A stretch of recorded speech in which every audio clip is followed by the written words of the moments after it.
से डाटा आए।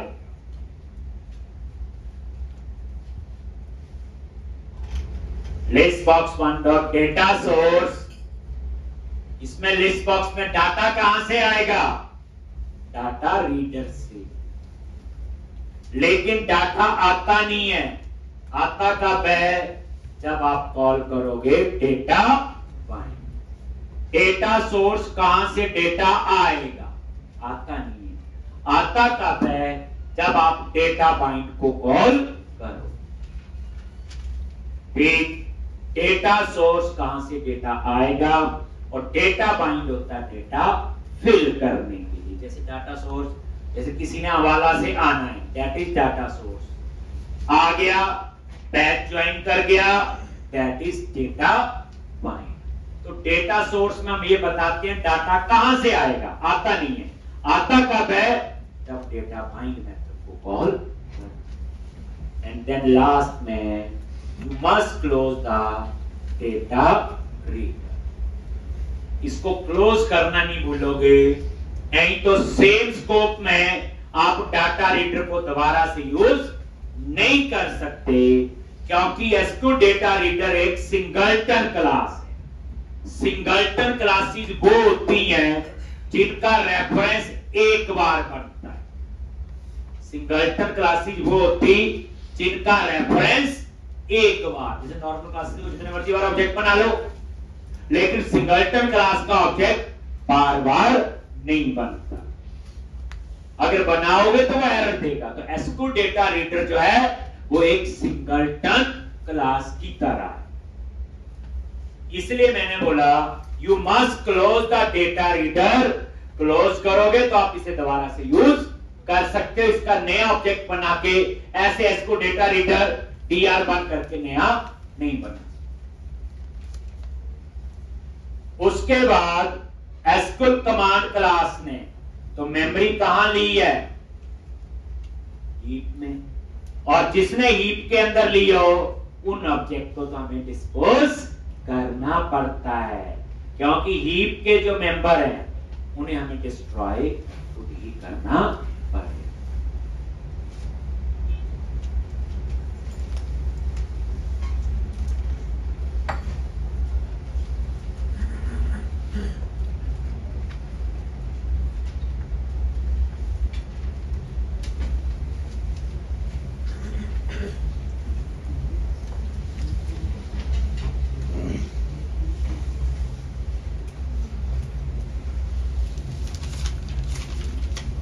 Data reader को क्लोज कर दिया और कमांड को डिस्पोज। एसक्यूएल कमांड ने जो मेमोरी ली है न्यू करके हीप में, ये इसको भी डिस्ट्रॉय करेगा। लॉज, ये कोड था डिस्प्ले का।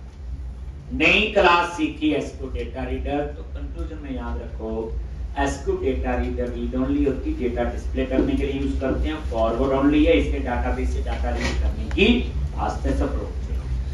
वहां से डाटा उठा के मैंने लिस्ट बॉक्स में डिस्प्ले किया।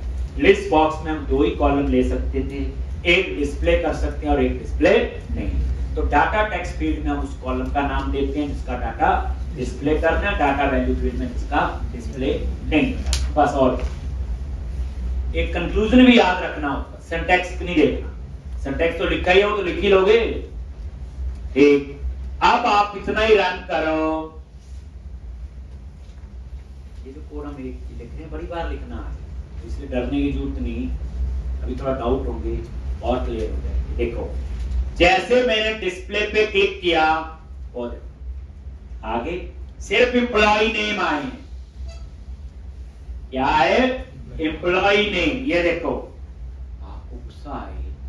लो, नहीं मैंने तो एम्प नंबर ही देखना है। लो, इसमें क्या कोई लड़ाई वाली बात थोड़ी। ठीक, ये देखो डिस्प्ले किया, एम्प नंबर आ गया, लेकिन अच्छी तरह लग रही है।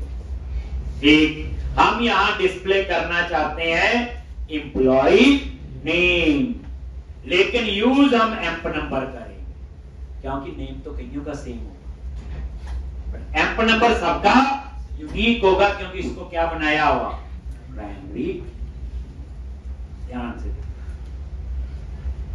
डिस्प्ले पे क्लिक किया, आ गया। अब मैं एक नया रिकॉर्ड यहां डालता हूं और मान लो ये नेम, एड्रेस और सेल। अब आप सेव बटन पे क्लिक करो, सेव हो गया। पर मैं चाहता हूं लिस्ट बॉक्स भी रिफ्रेश हो जाए। लिस्ट बॉक्स में तो आया ही नहीं, कब आएगा, जब मैं डिस्प्ले बटन पे क्लिक करूंगा, फिर आ गया। अब मैं चाहता हूं जैसे डाटाबेस में डाटा सेव हो, लिस्ट बॉक्स जो है वो अपने आप ही रिफ्रेश हो जानी चाहिए, मुझे डिस्प्ले बटन पे क्लिक नहीं करना पड़े। पहले प्रॉब्लम देखो, सेव तो हो रहा है, डिस्प्ले भी हो रहा है। डिस्प्ले पे क्लिक में मैं चाहता हूं जैसे एक नया रिकॉर्ड डाला, नेम, एड्रेस, सैलरी, सेव हो गया। मैं चाहता हूं जैसे सेव हो लिस्ट बॉक्स में अपने आप आ जाए, मुझे एक क्लिक और ना करना पड़े डिस्प्ले पर। तो क्या करोगे आप लोग, जो डिस्प्ले वाला कोड है इसको सेव में भी कॉल कर लो, यही होगा सेव के बाद डिस्प्ले का कोड।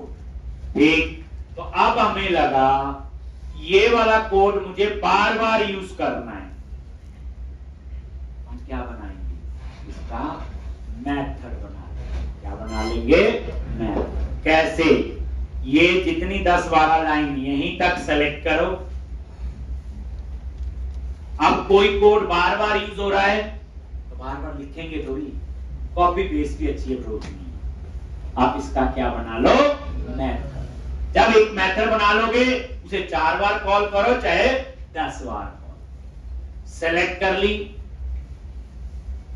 मेथड बनाने का मैं आपको तरीका बता रहा हूं। Click on edit menu, click on refactor and click on extract method.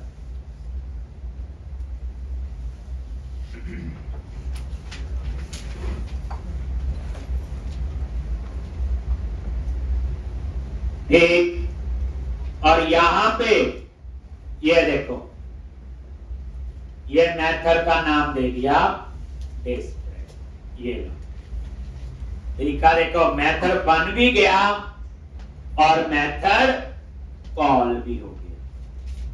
नहीं पता चला, अनडू करोगे। लो आगे,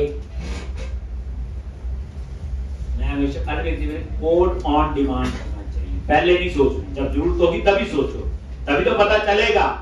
बच्चे याद रखना, कोड नहीं गलत होता, हम गलत लिखते हैं। आप अपने आप को ठीक कर लो, कोड अपने आप ही ठीक लिखा जाए। ठीक, तो इसमें रट्टा नहीं होना चाहिए। जैसे मैंने बोला सेव होने के बाद डिस्प्ले का कोड चाहिए, या तो मैं इस कोड को दोबारा कॉपी पेस्ट वहां कर दूं तभी चल जाएगा, लेकिन हमने पढ़ा है कि मेथड रीयूजेबिलिटी के लिए होते हैं, तो क्यों ना उनको यूज करें। लो सेलेक्ट किया, दोबारा से तरीका देख लो क्या है। एडिट मेन्यू पे गए, रिफैक्टर और एक्सट्रैक्ट मेथड।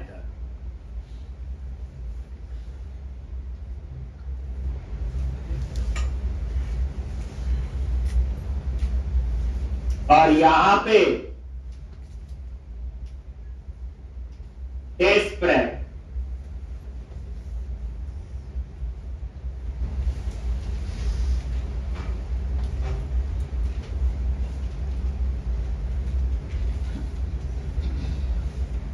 एक और ये सेव,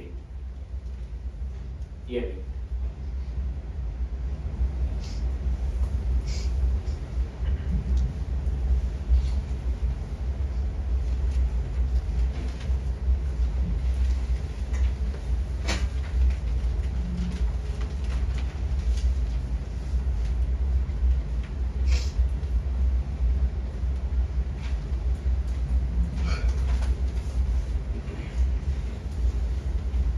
और ये देखो, ये है डिस्क रेड। एक, अब ये जो डिस्क ब्रेक है,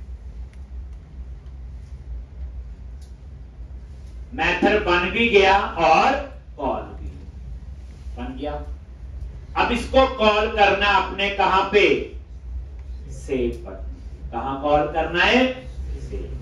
तो यही डिस्प्ले पता चल गया ना। देखो मेथड ये बच्चे देखो क्या है, क्या है, पब्लिक प्राइवेट वॉइड डिस्प्ले। बस हम भी ऐसे बनाते, खुद लिखते। मैंने आपको रिफैक्टर यूज करके बता दिया, कुछ नई चीजें तो सीख लो, क्या बुरी बात हो रही है। ठीक, अब इसे आप लोग जहां सेव का कोड लिखा हो आगे, ये लिखा था ना कल, यहां पे एग्जीक्यूट नॉट क्वेरी के बाद ना कहीं पे भी लिख सकते हो। सेव होने के बाद मैं लास्ट में लिख देता हूं, और ये लो, इसको कॉल कर लिया डिस्प्ले। बस इसको कॉल कर लिया डिस्प्ले।